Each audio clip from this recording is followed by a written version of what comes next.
Another question is, was the writing accepted, collected, and read by the people of God? And that's a little bit of a kind of sometimes not kind of question.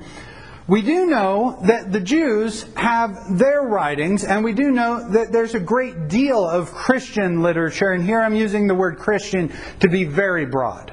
Not just apostolic Christian, but all sorts of Christian ideas. Way out here, we start to get some of the infancy Gospels. And some of the infancy Gospels do not fall under the category of Gnostic. For example, Pseudo-Matthew is not a Gnostic text. And actually, Pseudo-Matthew is way out here somewhere. But anyway, Pseudo-Matthew is just one of those. We don't have a lot of stories about Jesus' boyhood. We don't know what life was like in the carpenter's house. So let's just kind of imagine what life could have been like in those kinds of texts. They're not Gnostic in the sense that I have some secret data to give only you. They're just not right. They're not apostolic. They're just religious fantasy. We have many of those books today, don't we? Poetic license. A lot of poetic license.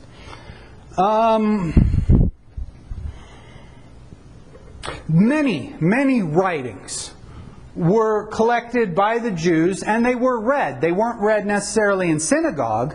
They weren't. The rabbis weren't writing commentaries on them. And the same is true here in the Christian era. We have documents like the Shepherd of Hermas, the Epistle of Barnabas, and those we know that they're read.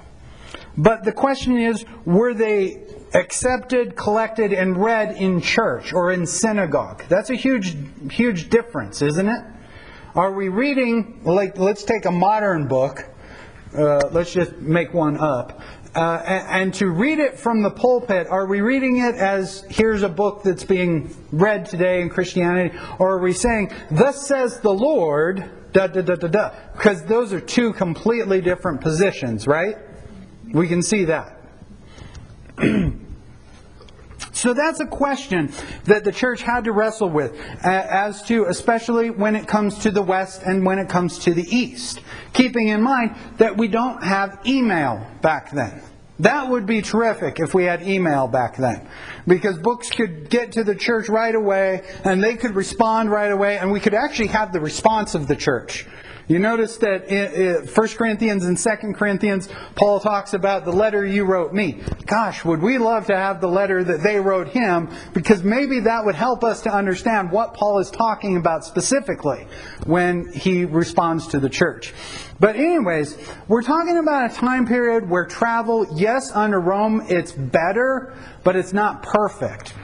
And especially books like Hebrews, James, Jude, they're written in the East. They're written in Jerusalem and in Palestine and those areas. And Paul's letters, they're written in the West. So it takes time for the Western letters to reach the East, and it takes time for the Eastern letters to reach the West. And then there are questions about, is this an authentic letter or is this a forgery?